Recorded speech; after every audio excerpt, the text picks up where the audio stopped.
ආණ්ඩුව යටතේ මේ සමාජ පරිවර්තනය இந்த அரசாங்கத்தின் கீழ் இந்த சமூக மாற்றத்தை மேற்கொள்ளும் போது பாரிய மாற்றங்களை செய்ய வேண்டியுள்ளது.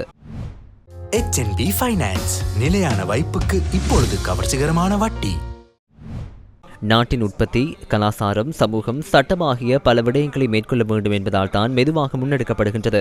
அந்த பலன்களை ஒரே நேரத்தில் விரைவாக பெற்றுக்கொள்வது கடினம். ஆனால் அந்த பலன்களை விரைவுபடுத்துவதற்கு பிரதானமாக பங்களிப்பது கல்விதான். எனவே எமது அரசாங்கத்தின் தரப்பிலிருந்து கல்விக்கு நாங்கள் முன்னுரிமை வழங்குகின்றோம். இன்றைய உலகில் அறிவை மனனம் செய்வதன் மூலம் மாத்திரம் கற்றுக்கொள்ள முடியாது. அனுபவங்கள், செயற்பாடுகள், தொழில்நுட்பம், குறிப்பாக திறமைகள் மற்றும் ஆற்றல்களை வளர்த்துக் கொள்ள வேண்டும். அதற்கு பழமையான கல்வி முறையில் அவ்வளவு பெரிய வாய்ப்புகள் இருக்கவில்லை. அதற்கு பதிலாக சாதாரண தரம், உயர்தரம் நிறைவு செய்து பல்கலைக்கழகத்துக்கு செல்ல முடியாதவர்களுக்கு எங்காவது தொழிற்கல்வி என்று கூறி ஒரு சிறிய வியாபார நிலையம் அமைத்துக் கொடுக்கப்படுகின்றது. அதற்கு பெரும்பாலான பிள்ளைகள் செல்ல விரும்புவதில்லை அல்லவா? எனவே தற்போது எங்கள் அரசாங்கம் அதற்கு ஒரு தீர்மானத்தை எடுத்துள்ளது. இலங்கை முழுவதும் விரிவுபடுத்தப்பட்ட உலகின் தொழில்நுட்பத்துடன் இணைக்கப்பட்ட சில வேளைகளில் ரோபோ தொழில்நுட்பம் மற்றும் செயற்கை நுண்ணறிவுடன் இணைக்கப்பட்ட தொழிற்கல்வி நிலையங்களை இலங்கை முழுவதும் அமைப்பதற்கு நாங்கள் ஆலோசித்துள்ளோம். இம்முறை இலங்கை முழுவதும் இத்தகைய 25 நிலையங்களை அமைப்பதற்கு நாங்கள் யோசனை முன்வைத்துள்ளோம்.